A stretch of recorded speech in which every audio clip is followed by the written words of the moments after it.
इतना दिन आप लोग तो हमारे पैदल यात्रा देखे, आज से हमारे साइकिल यात्रा देखिएगा दोस्तों।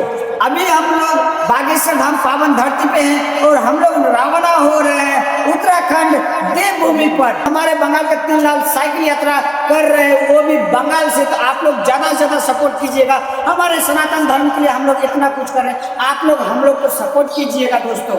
और हम लोग अभी आप लोग को टूर कराएंगे साइकिल से इंडिया टूर, क्योंकि 12 ज्योतिर्लिंग 4 धाम 16 शक्तिपीठ आप लोग को जो भी मंदिर मिले, जो भी ऐतिहासिक कुछ मिले, आप लोग को दर्शन कराएंगे हमारे वीडियो के माध्यम से। तो आप लोग ज्यादा से ज्यादा हम लोग को सपोर्ट कीजिएगा दोस्तों। बाकी हमारे भाई लोग हैं जो कि हमारे साइकिल यात्रा के लिए हम लोग साथ रहेंगे, 3 भाई हैं।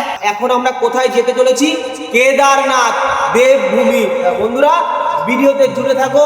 আর যারা এখনো রাজকুমার মাহাতো এবং বিশ্বজিৎ সনাতনী এবং কৈলাস সরকারকে ফলো করনি, তারা একটু ফলো করে নিও। তোমাদের অনেক কিছু দেখানো বাকি রয়েছে। দেবভূমি উত্তরাখণ্ড।